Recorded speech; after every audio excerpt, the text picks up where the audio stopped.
I do think that lots of tech companies and tech donors who are supporting, just as a shorthand, less regulation or less onerous regulation of crypto, like, do they believe that? Yeah, sure, but I would also imagine from your perspective on the inside that like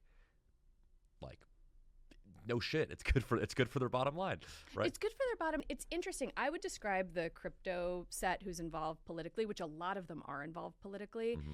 They are essentially single issue voters. They are voting on whether or not their businesses can survive in the United States. Yeah. And I think, frankly, they've gotten a really rough ride out of DC. So a lot of them are moving to London. They're going to Dubai. They're going overseas because they're having a hard time running companies in the United States.